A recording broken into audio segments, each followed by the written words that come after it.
Thank you all for being here tonight. Join me in standing. Jan's here. We can start. Let's all stand and let's sing out. There is joy in serving Jesus. Let's sing it. There is joy in serving Jesus as I journey on my way.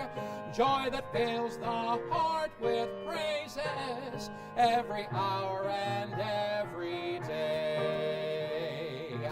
There is joy, joy, joy in serving Jesus, joy that throbs within my heart. Every moment, every hour, as I draw upon His power, there is joy, joy, joy that never shall depart. There is joy in serving Jesus, joy amid the darkest night.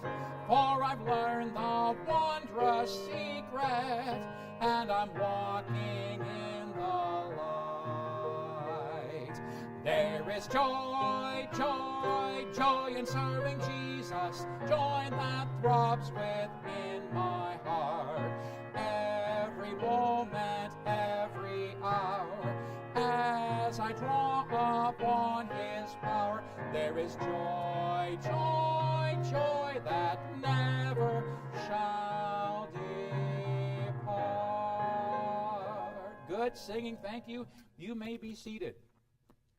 I am so grateful that you are all here, and I'm so grateful that I live in Colorado. Jan, can you give us a little bit of an update on what you know? Yes. And tell you what, do you mind terribly coming up here? Because I want them to hear you.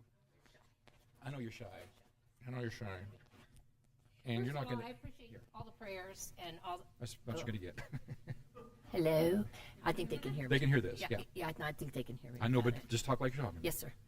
Anyway, I appreciate, and my friends that are there, my best friend from here actually lives there also. We've been beat up, especially on the west coast of Florida. Helene went through and it flooded my entire church. I was in there last week volunteering to pull out drywall. It's very stress relieving though. Yank stuff out. Anyway, today it's as we speak, so if we could please remember everybody in the Tampa. Sarasota's going to get it harder than Tampa is, but it's landing right now. It's hitting. It's what they call it? Making landfall. And so the winds were at 195, 185 miles per hour, but it has dropped down to a 3 as it's hitting ground. So that's a blessing. But the flooding is terrible. My brother-in-law, who lives right near Tampa, lost everything in his house with Helene. It just washed everything out. And the little town north of us, it's called Cedar Key. It's a cute little village, wiped out completely. So, and then of course the people in North Carolina definitely need our prayers. So. And you live where? So I live in Crystal River. You live where? Crystal River. I'm at I'm 30 miles away from that town that got wiped out. If you look at the west coast of Florida, you've got, Tampa and Sarasota and all that, and St. Petersburg, and then you come up and it kind of starts to curve a little bit, and I am right in that little curve. Okay. And most of the times the thunderstorms, the big heavy ones, will just kind of bounce off and miss us, and I'm like, that's good. But boy, when they come in as hurricanes, they're like, that's where we have to go. And so they hug that west coast, but the temperature of our Gulf is almost 100 degrees. That's why. The water is like 90-some degrees, and so it goes wherever that warm water is. So, but, anytime you hear that there's a hurricane down there, please pray for everybody, because this one, like Helene, is dominating the whole state. Yeah. So, and thankfully, this one's not going to go up and do to the mountains what Helene did. So your area where you live, is it going to be as affected from Milton? No, I Okay. just talked with my neighbors, and it's going to actually be beneficial. It's going to suck water out of our Oh, okay. bay, and so Okay. we won't have the flooding, Okay. which is good. And what And about Cedar Key? Cedar Key? Some people, I talked to the pastor at that church because I want to go up and volunteer. They're doing 3 meals a day, and he's a wonderful man. And I talked to him, and he said because I asked him, I said, how many are going to stay? He says, Jan, we're going to probably lose about 30% of them. He said, because they can't afford to rebuild. I think they'll rebuild a little further back, but it just wiped them out. You know, I broke the news to Leah that her favorite gift shop is gone. You know, when I kind of took her there. So, but Floridians seem to be quite used to it. Me, I'm a coward. I'm not afraid to admit it. And so I got on an airplane. I bought that pass for Frontier Airlines. Yep. Cost me $15.11 to fly home. So anyway. Well, we have been praying. Well, thank you. And we're Yes, gonna- I know you have, and I'm we're gonna very keep it appreciative up. of it. Thank you. You're talking about Pastor Billy, aren't you? That Know him? No, I did a lot of research after hearing through Lonnie what you had said, and come to find what all he's doing down there, and it's phenomenal. Yes. I'm going to be presenting to the church a possible giving opportunity on Sunday. Well, he's been a blessing. And Played- they are up on a hill. yes, and I saw the pictures of the trucks that were coming through. Just so much. I'll So tell you what, our U.S. government may not be doing much, but the people of this country Yeah. watch anything on what's going on in North Yeah. Carolina. We are taking care of our folks. I watch a podcast regularly. The pastor is from Bradenton, and Bradenton is right in the barrel of what's They're gonna getting get hard. hit this one here. So it's just incredible. So And big tornadoes. There's a lot of yes, tornadoes. yes, which is so unusual for that area. Yeah. It's incredible. So well, they appreciate our prayers. I know they do. I know they do. Billy, I forget his last name, but that's his first name. But Yeah. he will be thrilled. He'll be very pleased. He's done an amazing job. Yeah, he has. Yeah. He has. We're in Genesis. You may not know that, but Nathan, it's good to see you tonight. Chapter 33. We had a great afternoon study and great afternoon cookies. Oh, I wish that you could be there for that. Did you say the same? Did not. Did not. What's that? They were chocolate chip bars. She does. Yeah. Yeah, they were really good. Oh, did you say, did your wife make them? Somebody said something to me online the other day about what a great cook your wife is. I can't remember who I was talking to, and they're like, oh, She is. Yeah. It's a cross I must bear. yeah. We're in chapter 33, verse 18. You remember Jacob is on his way to Canaan to go back home. He's been away for 20 years. He's been in Haran with his father-in-law, where he married two of his father's daughters, obviously, and he worked 7 years for each. He worked 7 years for Leah, and then 7 years for Rachel, and then another 6 years for all the animals. Now he is a very wealthy man. He's got a large estate of animals, and God has called him back to go to his homeland in Canaan. Problem, 20 years ago when he left Canaan, his brother threatened to kill him, Esau, because he had stolen his birthright. He had been very deceptive, and standing between where Jacob was and Canaan, somewhere in there is his brother waiting for him to kill him. And so he's waiting to go through there. One of the last things we talked about was him sending all the droves ahead. He said he took large numbers of animals and put them in droves, sent them ahead to be a gift to Esau to try to soften the blow. And he put them all in front of him. And then he lined up one drove and then a space, another drove and a space, another drove and then a space. Then he starts putting his family out in front of him in order of importance, beginning with the handmaids out front and their children, and then Leah and her children, and then Rachel and Joseph at the end. And where is old Jacob? Clear at the end. In fact, he sends all of his family across the brook in the dark so nobody can see them as he waits on the dry side. And so they're over there during the night. He's here in the middle of the night. Well, in the middle of the night, when he's all alone, presumably praying, all of a sudden, another man shows up, and he starts wrestling. He wrestles all night long with this man, which is an incredible story. Wrestles all night long when the sun is almost ready to come up.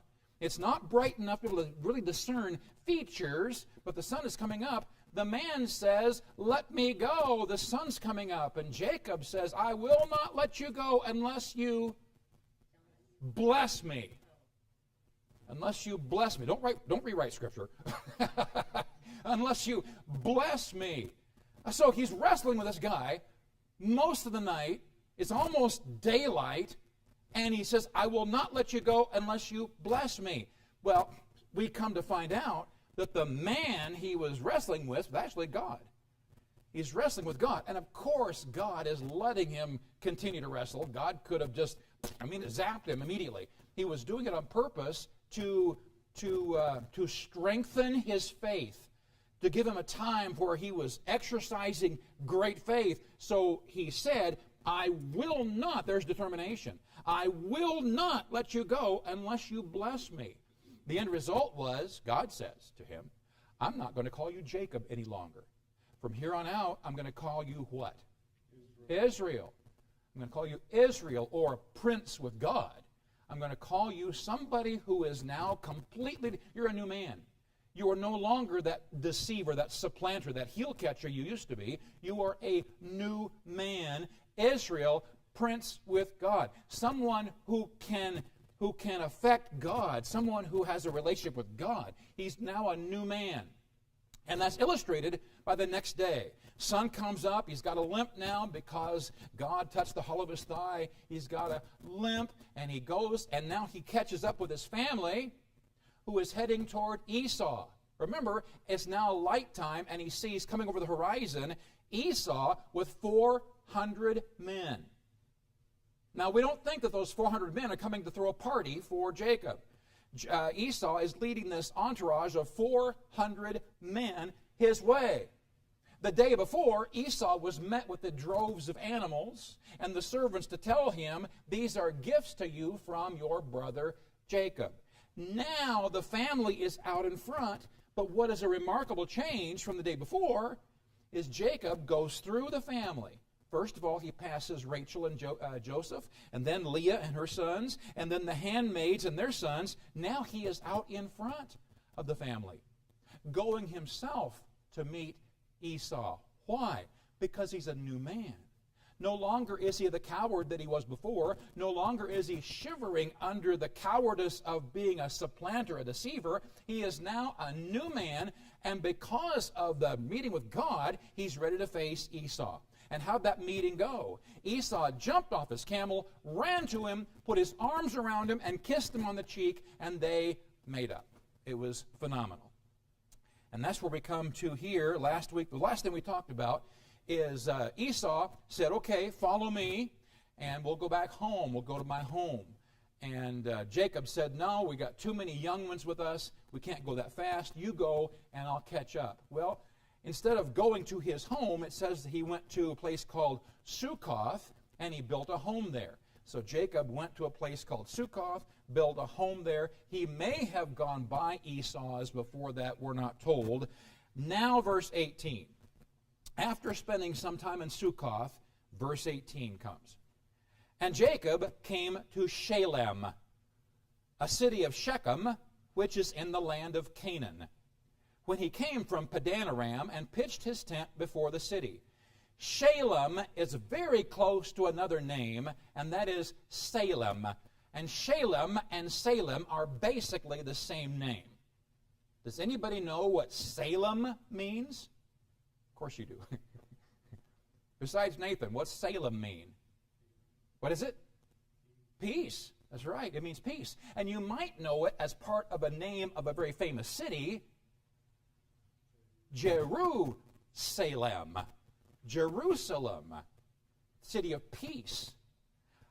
So he comes to a place called Shalem. It's a city of Shechem. And so from here on out, pretty much Shechem is what is identified in this particular area.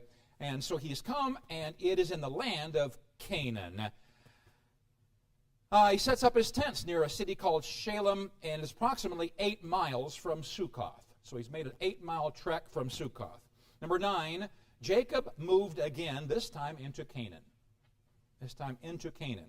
And that's been his journey, is to go back come from Haran, where he was with his father-in-law, to go back to Canaan. That was his vow to God, which we'll talk about soon. Number 10, Jacob purchased a tract of land in Canaan. Verse 19, he bought a parcel of a field where he had spread his tent at the hand of the children of Hamor, Shechem's father, for 100 pieces of money. So he gets to this place called Shechem, and he buys a parcel of a field from a man named Hamor. We find out that this Hamor is actually, very likely anyway, a king of the region. He's a king of the region, and his son's name is Shechem. So they are in Shechem, the name of the son of the king. So we call him a prince, Prince Shechem, if you will. Letter A, Jacob purchased some property in the area. He purchased some property in the area. Now the region belonged to a tribe of Canaanites called the Hivites. Hamor was a Hivite and sold Jacob the land for a fair price. He was a Hivite.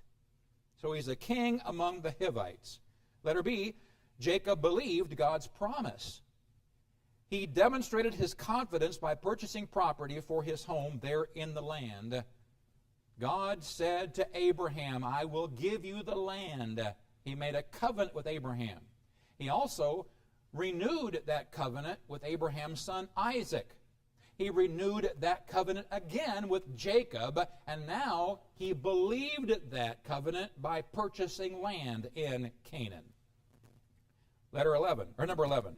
Jacob purposely worshiped his God. Verse 20. And he erected there an altar and called it El Elohi Israel. El Elohi Israel. Letter A, Jacob fulfilled his vow to God. 20 years prior, he made a vow to God when he left Canaan for Haran to find a wife. God had kept his part, and Jacob now worshiped him. And that vow is found in Genesis 28, verse 19. And he called the name of the place Bethel, but the name of the city was called Luz at the first. And Jacob vowed a vow, saying, if God will be with me, and will keep me in this way that I go, and will give me bread to eat and raiment to put on, so that I come again to my father's house in peace, then shall the Lord, Jehovah, be my God. And that's exactly what happened. So when he left his parents, and he left Esau, and was gone for 20 years, when he left, he made a vow. If you will take care of me, and bring me back here, then you will be my God. Well, he's back. Now he worships God. Letter B. Jacob used his God-given name. Jacob used his God-given name. God said, you will no longer be called Jacob. You will now be called what? Israel. Exactly right. He called the name of the altar El Elohi Israel, meaning God, the God of Israel. Jacob used his God-given name for the first time here in his return to Canaan. And number 12, he stayed in Shechem several years. Bless you. He must have stayed there for some time, as when he arrived, his daughter Dinah was probably around 6 or 7 years old, and Simeon and Levi were not yet 12. When Jacob left Shechem, Dinah would have been of marrying age, and Simeon and Levi would have been fully grown. And now we go to the part of the story that's more challenging and difficult to talk about. If you know the story of Jacob's only daughter, Dinah, then you know it's kind of a discouraging story. But before we get there, he's got lots and lots of sons. As far as we know, he has one daughter. So how do you suppose that daughter was treated? Like a princess. Exactly right. She was doted upon. Jacob and Leah loved her. Special attention? You bet. You bet. Spoiled? More than likely. What's going to happen to her? Well, I'll give you a spoiler. Letter H. The defilement of Jacob's only daughter. Chapter 34, verse 1. Her name was Dinah. And Dinah, the daughter of Leah, which she bare unto Jacob, went out to see the daughters of the land. And what could be wrong with that? Sounds totally innocent. She went out to see the daughters of the land. What would her motivation be? What do you think? To make friends. Yeah, how many sisters did she have? Yeah, we know. Is it possible she simply wanted to meet some girls her age? Is that so bad?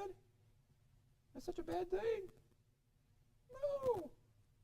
She wanted to see what girls her age were doing. Don't you imagine? Well, number one, Dinah went exploring in the world. Dinah, the daughter of Jacob and Leah, was his only daughter, as far as we know. By this time, she would have likely been in her early teens. In the culture of the day, now I've heard this before, but I'm still surprised in it. A young girl was considered of marrying age after she became 12. Can you imagine? 12. So letter A, Dinah was a typical teenager. Letter B, Dinah wanted to see the world. She went out to see the daughters of the land. According to the Roman historian Josephus, she went to attend a festival being held in the city of Shechem.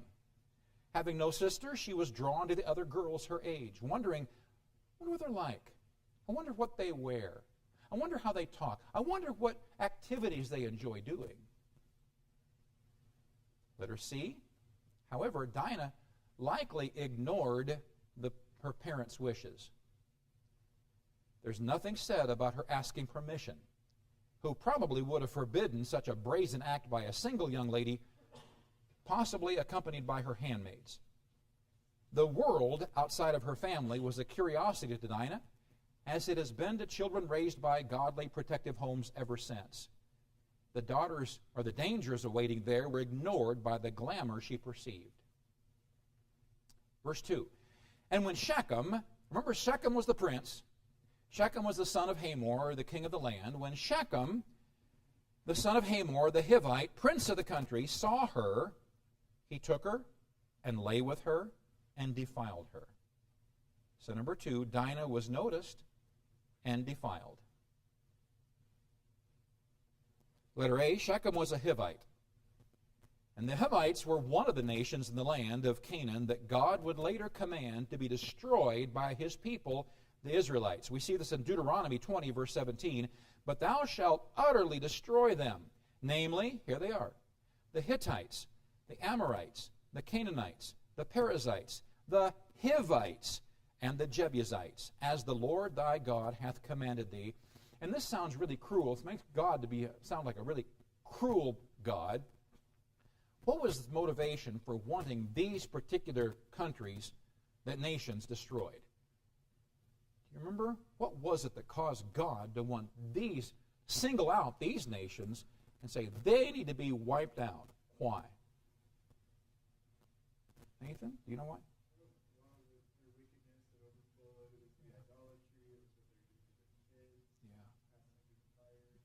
Yeah, the perversions that were gone in this country were such that God said, I can't take it any longer.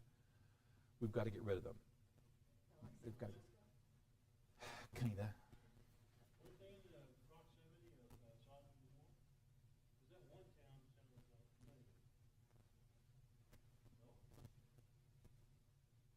Sodom was at the southeast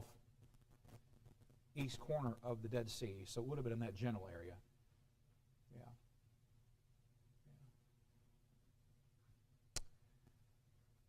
Shechem, letter B, did I say A? Shechem was a Hivite. Letter B, Shechem was of a royal family. He was considered royalty in the country. His father Hamor was called a king by Josephus. Letter C, Dinah stood out from the rest. In my mind's eye, this is just my imagination, I see her coming and being a very plainly dressed girl. They're nomads. They pretty much have been moving around in their tent. And she's not of the flashy city life. She's out in the country and has not lived in that. She's come to the city, so it's like, but you can only imagine your life what the city girls are dressed like and how the city girls act. And she shows up dressed in her more plain garb and her perhaps plain face, perhaps no makeup, where all the other girls are very made up, and there's something just radiant about how she looks to this man, because all the girls he sees all look this way. She looks differently. So Dinah stood out in the crowd. It was probably noticed by the king, which caused the king's son to notice her. He apparently singled her out from the crowd, found a secluded area, and defiled her. The thought here behind the word of defiled is actually humiliated. He humiliated her. Now, letter D, this is interesting, and there's nothing I can prove about this, but letter D is a Jewish belief. There's a belief in Jewish literature that from that relationship, Shechem and Dinah, a child was born who was brought in eventually into Egypt and raised by Potiphar's wife as her daughter, and afterwards married to Joseph. In Genesis 41, verse 45, and Pharaoh called Joseph's name Zaphnath-Paneah, and he gave to him his wife Asenath, the daughter of Potiphar, priest of On.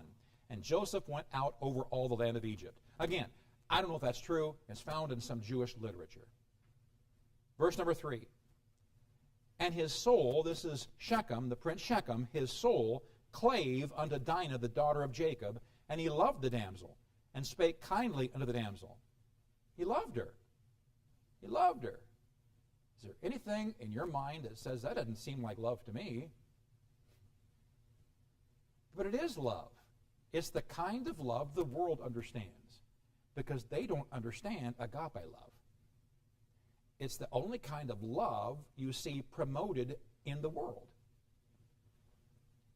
Number 3, Dinah's defiler became charming. Charming. After his brash act of aggression toward Dinah, instead of discarding her like Amnon had done to his sister Tamar, Shechem expressed to her his affections. She was different from all the girls he knew, and his heart was drawn to her. But we're not told of Dinah's feelings. We don't know how she felt about it. She may have been flattered by the attention of someone of such stature noticing her. In any case, her curiosity of the world had been rewarded by her defilement. Such is the case with all our ventures into the world that we justify by telling ourselves is just out of curiosity. If danger is perceived, we can always retreat, we say. Well, apparently not always. Verse 4. And Shechem, Prince Shechem, spake unto his father Hamor, saying, Get me this damsel to wife. Get me this damsel to wife. And I ask you, why did Prince Shechem come to King Hamor and ask him? Why didn't he just go out and marry her? Steve? Wouldn't that be because of the patriarchy? Absolutely. It's culture. Exactly right. Exactly right. It was the culture. Number 4, Shechem began the proceedings to marry Dinah. Because, letter A, this would be an arranged marriage. In the East, they were arranged marriages. The parents are the ones that make the marriages. So he goes to his dad and says, Dad, get me this girl. I want to marry her. Eastern marriages were always arranged to the parents. Shechem went to his father requesting that he make the necessary arrangements for him to marry Dinah. Letter B. This is interesting. Where is Dinah now? Dinah has been defiled, and Shechem says, you know what? I want to marry you. So he goes to his dad, Hamor, and says to King Hamor, would you go get her to wife? Well, where is she during this whole time? We're not told yet, but it's coming. Apparently, she was now in Shechem's house. But it's not said if she was there of her own free will or forcefully detained, because verse 26 says her brothers came and took her out of Shechem's house. So from the time that she was defiled until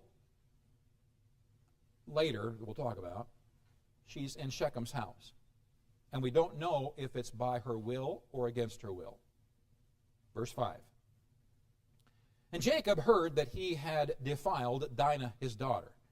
Now notice Jacob, her father's response. Let's not forget, this is his only daughter, more than likely, the one that he dotes over, now a young lady, a teenager, and he loves her, Leah loves her. What's his going to response after he learns of Dinah's defilement? Well, it goes on to say, now his sons were with his cattle in the field, and Jacob held his peace until they were come. That's what he did. He held his peace until they were come. Number 5, Jacob received the shocking news. He received notice of what had happened to his daughter. Perhaps one of Dinah's handmaids had run back to tell of the sordid event. Jacob's silence, however, is kind of peculiar. Perhaps the shock of his only daughter's grievous experience left him speechless. Dinah had been doted upon by both Jacob and Leah, and she was their only daughter among their 7 sons. It appears, however, that Jacob simply decided to leave the matter in the hands of his sons. And you have to wonder, is that the wisest idea? Verse 6. And Hamor, the king, the father of Shechem, went out unto Jacob to commune with him. So Shechem says, Dad, I want you to go get Dinah for my wife. Well, now King Hamor goes to Jacob. So number 6, the king made a visit to Jacob. Here records the meeting of 2 very powerful and influential men. Hamor, the local king of the Hivites, and Jacob, a wealthy land and livestock owner. Letter A is a meeting of 2 powerful men. What could King Hamor expect to find from Jacob when he knows that Jacob knows that his son defiled her daughter? What kind of response do you think he may expect to find? Yeah, this may be a little troubling. There may be some real furor here, maybe some anger. And not only is he going to meet Jacob, but he's going to meet all of her brothers. And there's 7 brothers of Leah's. So, and if all the brothers of the handmaids, the half-brothers, get involved, we've got quite a little army here. So letter A is a meeting of 2 powerful men. Letter B is a proposition toward peace. Hamor made a personal visit to Jacob. He was very likely concerned there may be some hostility, you think? He came with a proposition intended to diffuse any tension. A wedding. I'm coming to propose a wedding. That'll solve any problem. Let's just have our kids get married. Number 7. Jacob's sons received the infuriating news.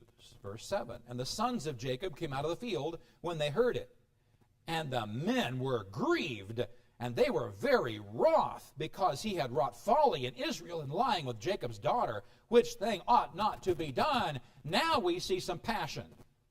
Didn't see it out of Jacob. We see it out of the sons. Now maybe it's because Jacob knew how volatile his sons were.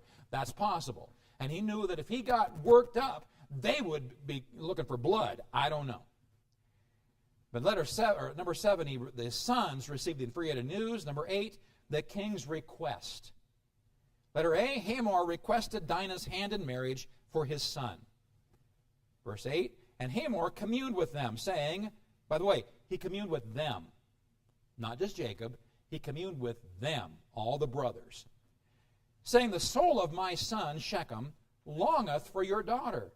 I pray you, give her him to wife. Do you think Dad saying that his son really, really wanted her, that's going to make the brothers feel better? Boy, he really, really wants her. Now, he's had his hands all over her, but he really, really wants her. Is that going to make them feel better? Of course not. Of course not.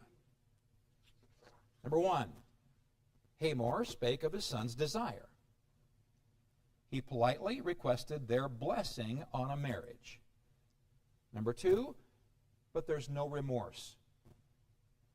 No remorse is suggested. There's not a word here mentioned of regret or remorse over the deed. In fact, at that moment, Dinah was in Shechem's house, possibly held against her will. Those 2 facts likely became that which lit the following fire. So Hamor, the king, is speaking to Jacob and Jacob's sons. In verse 9, he says, "And make ye marriages with us, and give your daughters unto us, and take our daughters unto you." We're be one big happy family. Let's just all start marrying, well, my kids, marrying your kids, you're carrying my kids. Let's just get past this little infraction right now, and let's just make a big family out of it. Let's just hug and make up. So letter B, Hamor offered to blend their families. Now he says something interesting. He says, "And give your daughters unto us." Well, there's a problem because there's only one daughter, and she's already defiled. So I don't think he knows the severity of the infraction. This whole big family has one daughter, and he just ruined her. Number one, Hamor promoted the positive in his plea. You talk about politics. This guy is a political genius. He's great. Hamor looked at this as an opportunity to build a camaraderie with Jacob and his family, as Eastern kings would often marry for political reasons, like Solomon. Solomon married many foreign women. Why? Well, it wasn't just because he was looking for beautiful women. It was because he was making alliances with foreign nations. And if he, the king, married that king's daughter, that king is going to be less likely to attack. So there's political reasons here, and that's what he's talking about here. Number two, Hamor was ignorant of Jacob's covenant. He didn't know about the covenant that came through Abraham and then Isaac and now Jacob. He didn't know. Hamor undoubtedly was unaware that he was requesting the only daughter of Jacob's large family.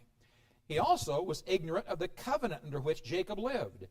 Abraham had charged his servant to not take a bride for his son Isaac from the Canaanites. Isaac gave the same charge to his son Jacob in Genesis 24 and verse 3. "And I will make thee swear by the Lord, the God of heaven and the God of the earth, that thou shalt not take a wife unto my son of the daughters of the Canaanites, among whom I dwell." Now this is interesting because later on in the law of Moses, it says in Deuteronomy 7:3, "Neither shalt thou make marriages with them," speaking of the Canaanites. "Thy daughter thou shalt not give unto his son, nor his daughter shalt thou take unto thy son." Verse 10, Hamor continues, "And ye shall dwell with us, and the land shall be before you. And dwell and trade ye therein, and get you possessions therein." We're going to be one big happy family, and we can buy and sell together, and you can move wherever you want. I'll give you permission to have any land you want. You can buy. This is going to be great. Siege, Hamor's generous offer to Jacob. He attempted to sweeten the deal by opening up his land to Jacob. He would make Jacob and his family feel like they were no longer strangers in the land. They would be able to live where they chose and enter into free commerce with the locals. As king, Hamor's offer was an indeed significant offer. This is pretty big stuff. Now notice verse number 11. Here we learn that Hamor did not come alone. Somebody came with Hamor. Who was that? Who came with him? Yeah, Shechem did. So the king and the defiler, Prince Shechem, are there. So Shechem has been there the whole time, apparently, listening to what his dad has said. Now, Shechem has the audacity to speak. So he's going to talk. Steve? Do you think that Shechem knew of Esau and the other members of Jacob's lineage? It would be hard to think they didn't. You would think they would know that. Yeah. I don't know for a fact, but you would think that the rivalry between those two brothers was pretty famous in the land. You would think so. And that may have played into why he was trying to schmooze. Oh, true. Yeah, true. and join Yeah, maybe.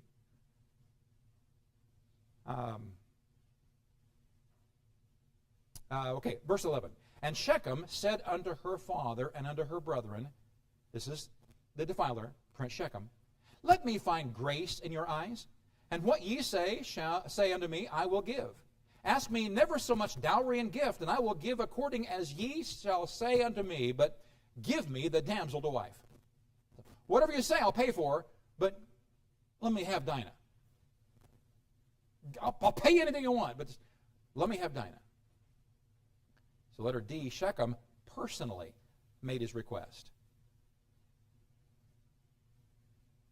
He perhaps thought that by asking to find grace in their eyes, that he was apologizing for their deed. Well, however, it is only a slight suggestion. If it's not in this statement, there is no apology here. None. Verse 13. And the sons of Jacob answered Shechem and Hamor his father. What's the next word? Deceitfully. And that sets up the story from here on out. Jacob's sons, not Jacob, I think, has just deferred and given over what's going to happen to his sons. Boys, you take care of this. I'll trust you with it. Now, he shouldn't have, but he did. So, the sons of Jacob answered Shechem and Hamor deceitfully and said, because he had defiled Dinah, their sister. So, number 9, a deceitful plan was conceived. The sons of Jacob came up with a deceitful plan in response to the evil Shechem had done to their sister. Jacob apparently divested the negotiations over to his sons because we don't hear his voice again until after his son's revenge is completed. Now, a horrible thing has happened. Dinah has been defiled. Horrible, horrible, wicked, perverse thing has happened. And there's no justifying that at all. But now, Hamor and Shechem come to the family of Dinah and say, listen, we want to make this right. We want to offer a wedding between our children. My son obviously she loves your daughter, and we'll provide for her well. And in our culture, she's going to be taken care of very well. And he really, really wants her. And we'll pay anything you ask for that. And so it sounds like they're doing what would be within the context of the violation an honorable thing. Now, stay with me that far, okay? Letter A. Let me read verse 14. And they said unto him, we cannot do this thing to give our sister to one that is uncircumcised, for that were a reproach unto us. So the boys said, listen, we want to make this deal, but we can't do it because you're not circumcised. Letter A, circumcision was suggested as that which kept their families apart. Our males are all circumcised, your males are not. So we can't intermarry because of this circumcision deal. It had become a mark on Abraham's family. Now, what these boys were not taking into consideration, it was a sacred mark. It was God's mark on his people. And now they are throwing it around just because they're angry. And they're throwing it to this heathen group, suggesting shortly that they take on this mark, which was not their right to do. Letter B. Their offer would bring them all together as one. Verse 15. But in this will we consent unto you. Now let's not forget, the foundational comment was, this is deceitful. All right? In this we will consent unto you, if ye will be as we be, that every male of you be circumcised, then will we give our daughters unto you, and we will take your daughters to us, and we will dwell with you, and we will become one people. So, if you males will all get circumcised like we are circumcised, then we can become one big happy family. But that's deceitful, which means they can't believe what they just said. Verse 17. But if ye will not hearken unto us to be circumcised, then will we take our daughter, and we will be gone.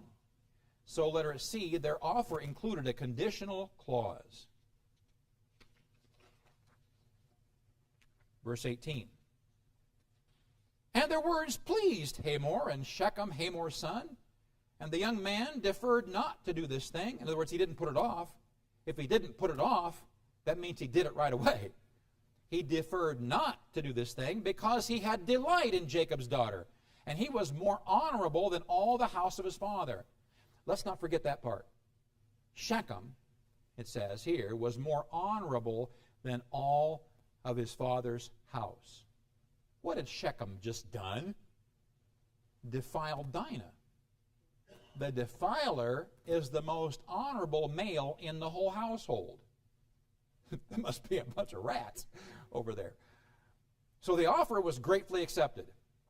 Shechem was thrilled they had given their permission. He hastened to have the procedure in himself because of his affection for Dinah. I'll do whatever you say. Circumcision? Good, it's done. He ran to have it done right away.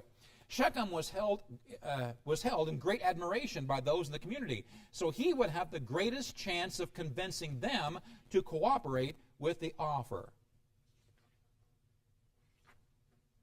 Now, before I go on, he's saying all your males have to be circumcised. Not just you. Not just you who are really excited to get married to this daughter, but all the males.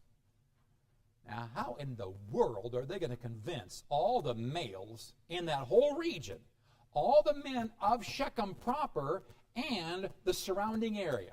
How are we going to get them to convince all these males to be circumcised?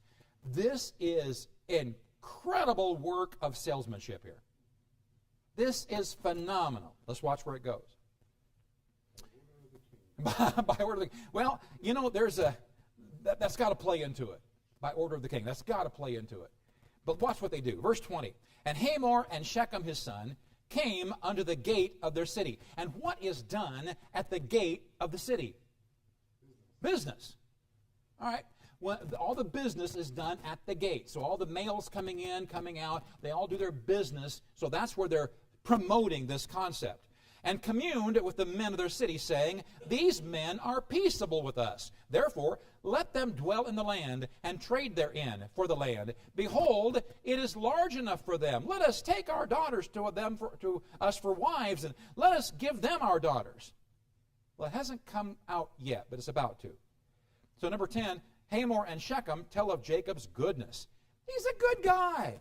It's a good family. They're good people. We need to intermarry with them so we can be one big happy family. Letter A.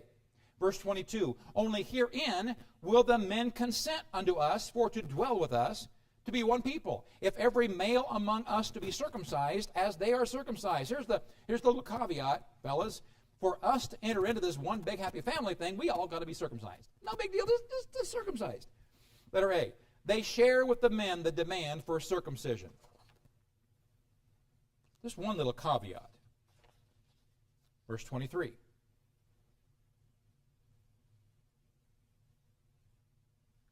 Shall not their cattle and their substance and every beast of theirs be ours? There it is. Only let us consent unto them, and they will dwell with us.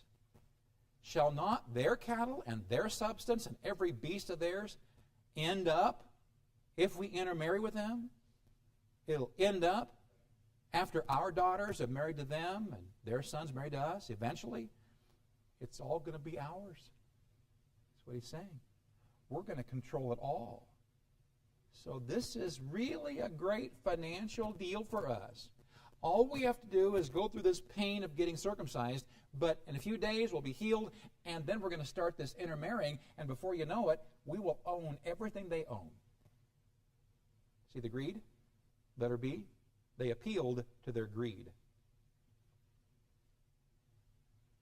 By agreeing to intermarry, the wealth of Jacob and his sons would soon become theirs.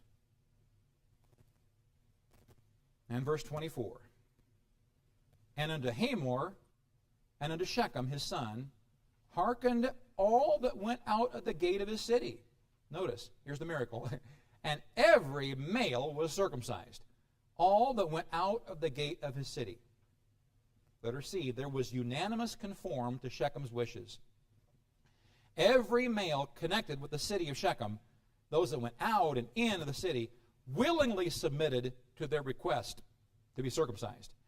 There must have been an awfully good relationship shared between the royal family and the people to explain their collective willingness. That's where we've got to stop. If you know the story, it's going to heat up even more next week. Any questions, comments, concerns? All right. It's kind of...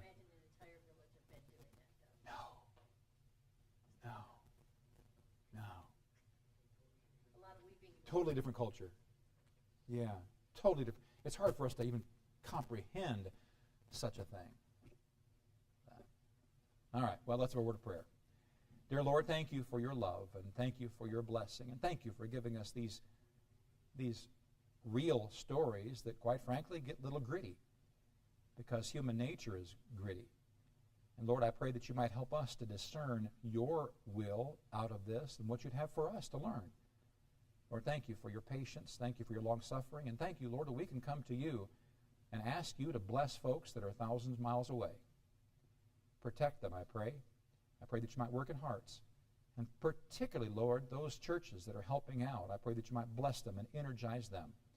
We love you. In Jesus' name, amen. Well, God bless you.